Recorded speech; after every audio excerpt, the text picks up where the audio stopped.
নাটকে অংশগ্রহণের জন্য চাচ্ছে। তো সেখানে গিয়ে দেখি, সেখানেই প্রথম দেখা সিরাজুল আলম সেখানে বসা, আমিও বসা।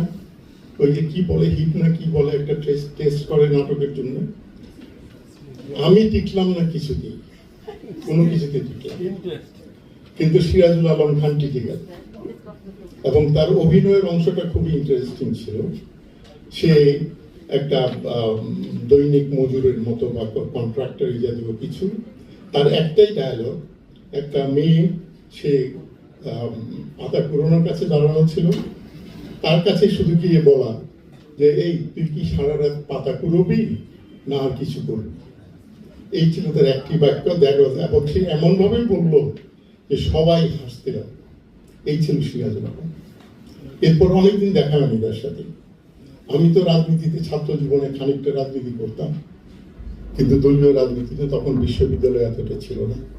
তো সেই সূত্রে সিরাজুল আলমের সাথে একটা সামাজিক সম্পর্ক আমাদের গড়ে উঠেছিল।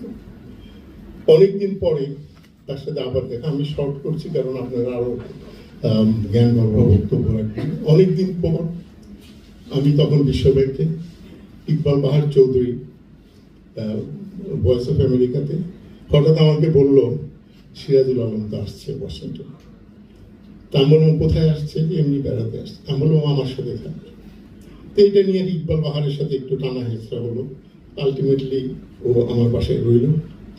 সেখানে তার সারা রাত্র এত আলাপচারিতা করলো, কিন্তু সে রাজনীতি নিয়ে আমার সাথে আলাপচারিতা করেনি, কারণ সে জানে আমি সম্ভবত ভিন্ন মতের রাজনীতি ভালো বন্ধ, সেটা প্রশ্ন না। কোনো একটু রাজনীতি নিয়ে কথা বলেনি, দেশের রাজনীতি, মার্কিন রাজনীতি।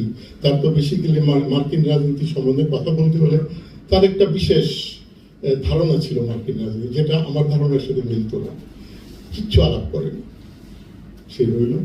সকালবেলা আমি ভয়েস অফ আমেরিকাতে নিয়ে গেলাম, ইকবাল বাহার চৌধুরীর কাছে বললেন যে তোদের স্টুডিও এগুলো একটু দেখা।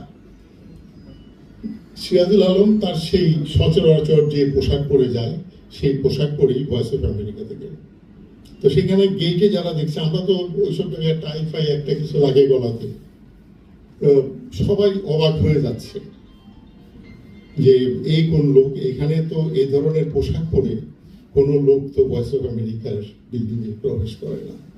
তা আমরা তখন আইডিয়া দিলাম। সেখানে he made a speech, actually অরাজনৈতিক একটা বক্তব্য সে সেখানে রেখেছিল।